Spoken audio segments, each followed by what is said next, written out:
Selamat pagi adik-adik. Jadi hari ini kita mau ibadah. Ini kan hari Minggu. Jadi kita singkirin dulu mainan-mainannya. Kita fokus ke video ini untuk memuji dan memuliakan nama Tuhan ya.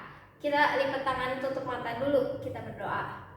Tuhan, terima kasih atas hari ini. Kita sudah bisa mengikuti ibadah meskipun masih lewat HP.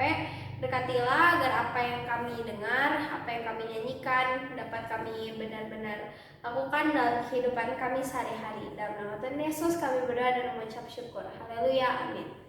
Untuk lagu pertama kita nyanyi lagu Jangan Pernah Menyerah ya. Kita semua nyanyi ya.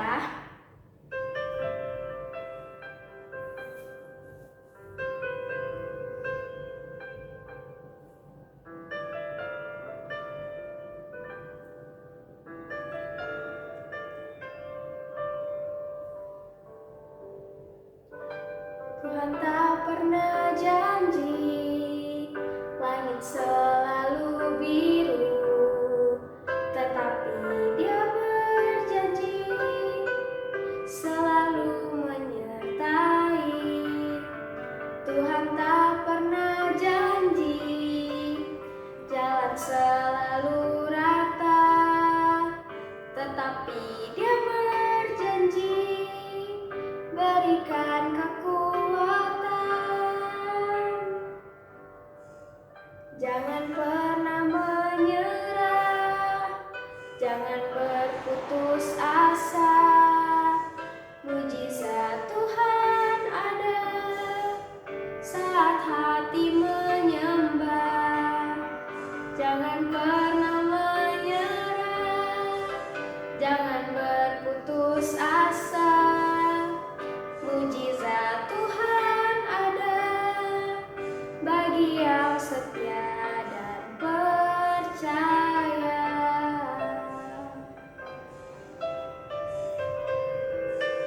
Nah adik-adik, untuk lagu selanjutnya kita akan menyanyikan lagu Dari Terbit Matahari. Kita harus bisa membiasakan diri kita. Kalau dari bangun tidur kita udah ingat Tuhan, kita udah memuji nama Tuhan dalam setiap perbuatan kita. Semuanya ikut nyanyi ya.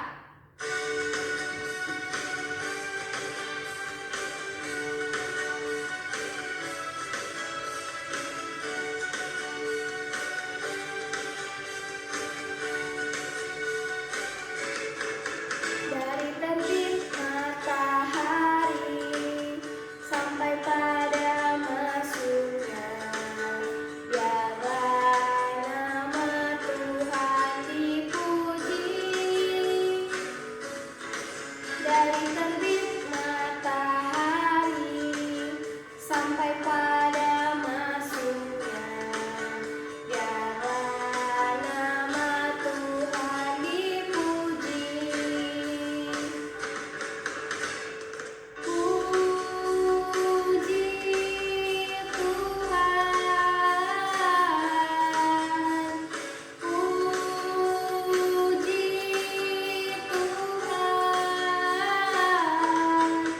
Dari terbit matahari sampai pada masuknya, biarlah nama Tuhan dipuji.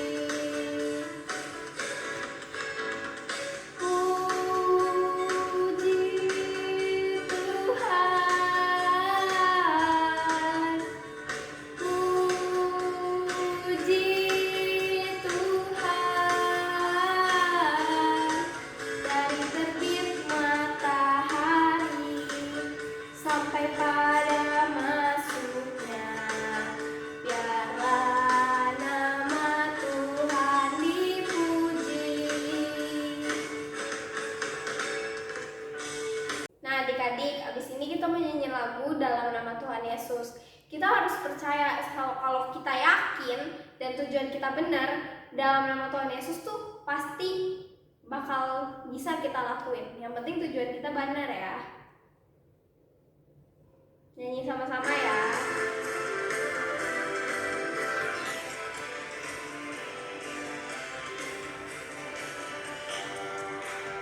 Dalam nama Yesus, dalam nama Yesus ada kemenangan. Dalam nama Yesus, dalam nama Yesus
Dalam nama Yesus, dalam nama Yesus ada kemenangan.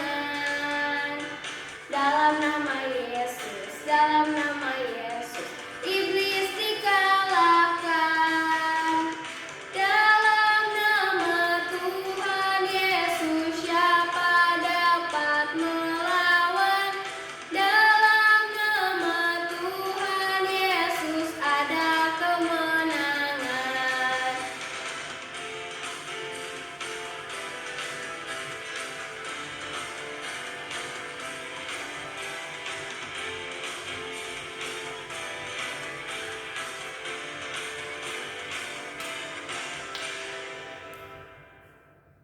Adik-adik, sebelum kita dengarkan firman Tuhan, kita mau naikkan pujian dulu, kasihnya seperti sungai.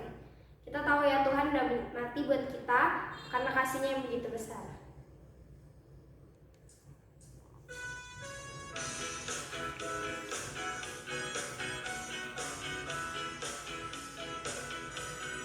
Kasihnya seperti sungai, kasihnya seperti sungai, kasihnya seperti sungai di hatiku, mengalir di waktu hujan, mengalir di waktu panas, kasihnya seperti sungai di hatiku. Damainya seperti sungai, damainya seperti sungai, damainya seperti sungai di hatiku, mengalir di waktu hujan, mengalir di waktu panas, kasihnya seperti sungai di hatiku. Berkatnya seperti sungai, berkatnya seperti sungai, berkatnya seperti sungai di hatiku,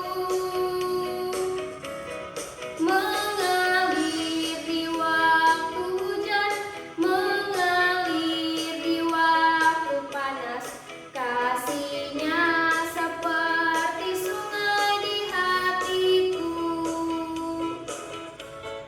kasihnya seperti sungai di hatiku.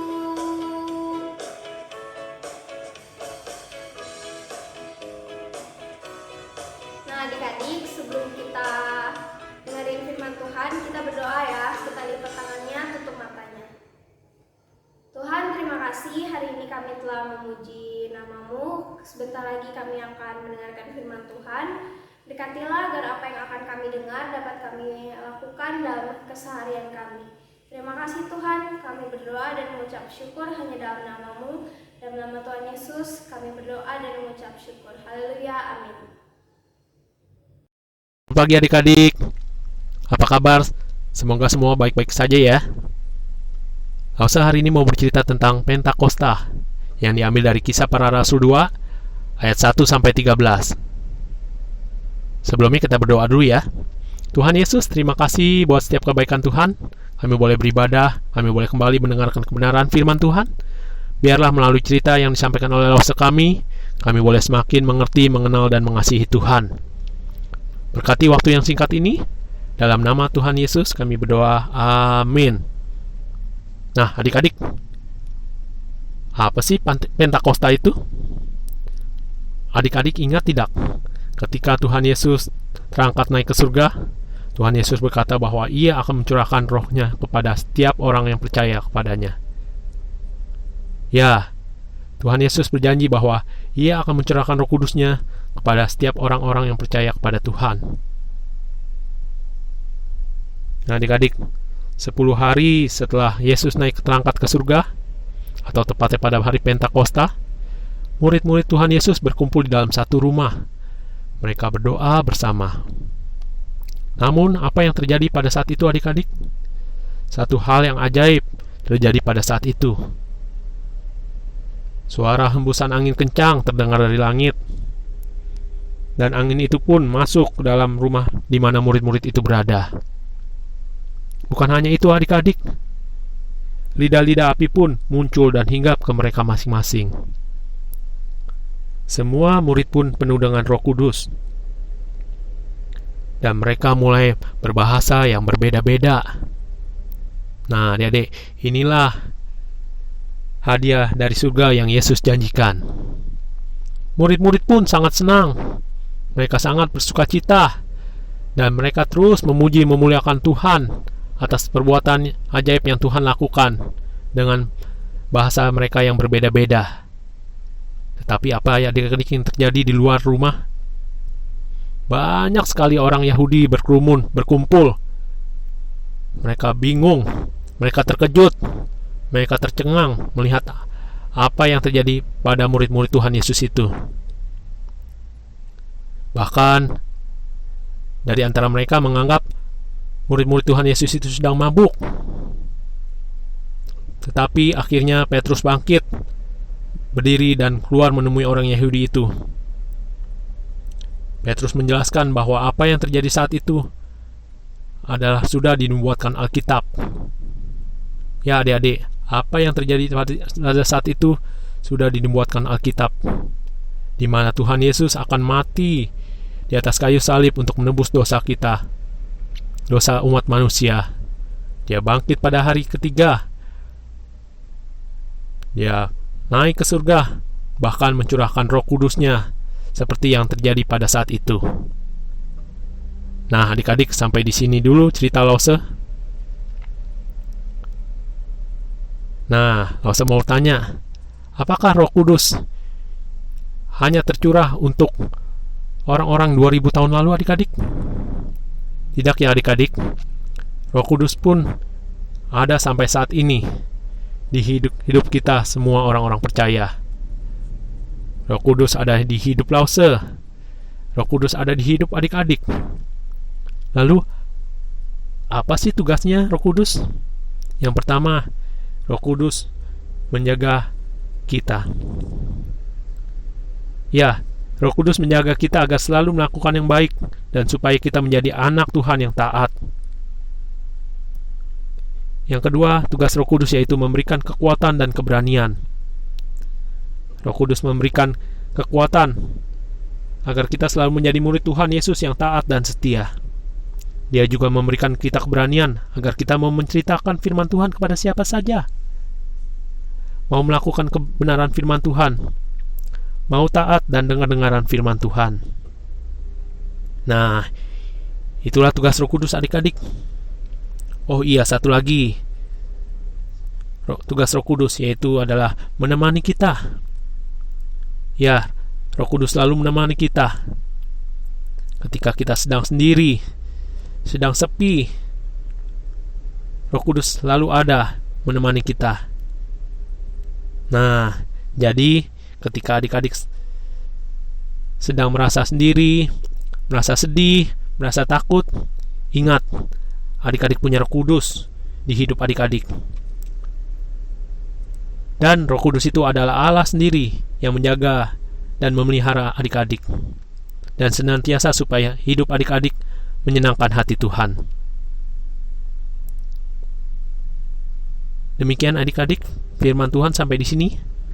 Kita akan bacakan ayat hafalan bersama-sama yang diambil dari Yoel 2 ayat 28. Aku akan mencurahkan rohku ke atas semua manusia. Mari kita berdoa. Tuhan Yesus, terima kasih kalau kami boleh mendengarkan firman Tuhan. Biarlah Roh-Mu tetap terus boleh berada di dalam hati kami, Tuhan. Boleh memimpin kami menjadi anak-anak yang setia, anak-anak yang takut akan Tuhan. Berkati Tuhan Lause kami yang sudah menyampaikan firman Tuhan. Berkati juga kami semua di dalam kehidupan kami masing-masing. Dalam nama Tuhan Yesus kami berdoa. Amin.